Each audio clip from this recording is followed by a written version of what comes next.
If you believe that the way you think has some effect on your life, and you think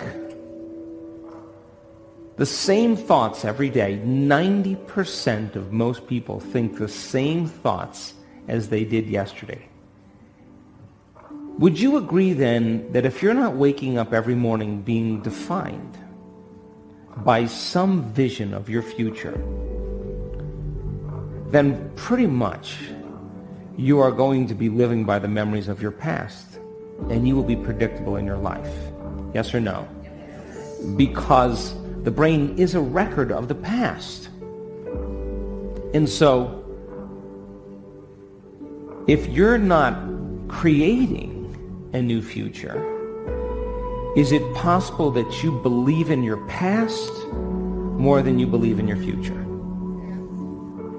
And is it possible then that many people don't want to create a new future because they're more in love with their past than they are with their future? In fact, they romance their past every single day. So then is it possible then that that person in the same brain circuitry and the same emotions of the past are viewing their life through the lens of the past? And they're not seeing things how they are. They're actually perceiving and seeing things how they are. And they're telling a story in their mind that's actually causing them to perceive life equal to that story. Are you with me still? So then you ask that person, so why are you this way? And they say, I'm so glad you asked because I get to talk about my past. And as they talk about the incidents in their past, would you agree then that they're saying, that was the event that changed me, and I haven't actually been able to change since that event. That event has defined me as the person I am today. Yes or no? Now, the research on memory says after a period of time, that story that they tell of their past, 50% of it isn't even the truth. So they're making stuff up. They are reliving a miserable life they never even had, just to reaffirm, to recreate the emotions, to excuse themselves from changing. So then most people then, they may say with the 5% of their conscious mind, I want a new life, I want a new relationship, I want a new career, or I am healthy. But if 95% of who they are is subconsciously programmed into the past, then that thought of their health, that thought of their wealth is never going to make it to the body, because the body is programmed into the past. How many people understand?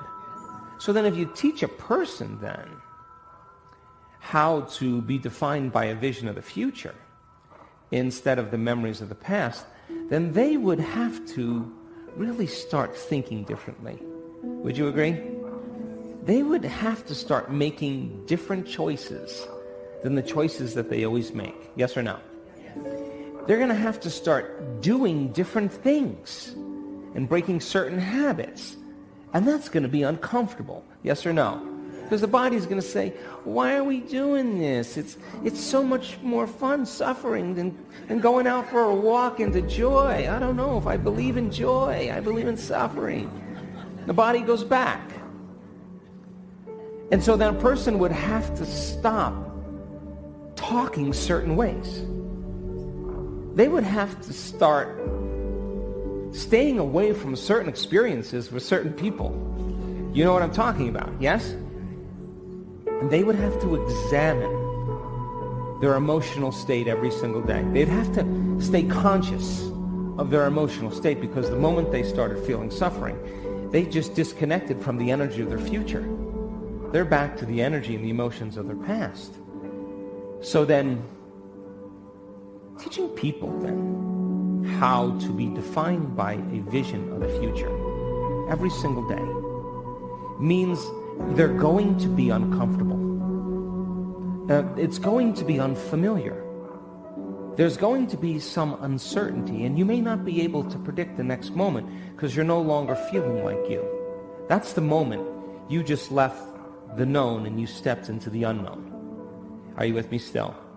Now, if the body has been conditioned into the familiar past or the predictable future, and the body has become the mind of the past or the predictable future, would you agree then the body would say, "What are you doing?" And the body would say, "Listen, let's get you thinking like you've been thinking." And it starts influencing the mind. And people start hearing the chatter in their head.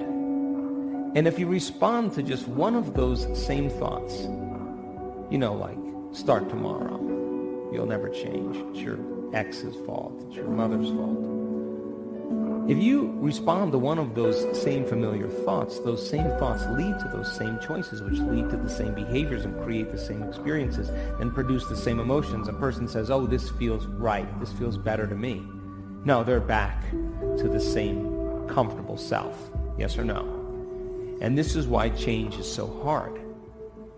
So then, new thoughts should lead to new choices should lead to new behaviors should create new experiences, and new experiences create new emotions. Yes or no?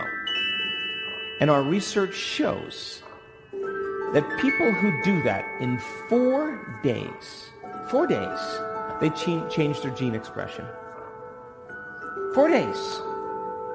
4 days. And don't you know, I know in the first day they don't want to do it, and they want to go back to laying down, and they hate me, and they're going to write an email, I'm a liar, all that stuff.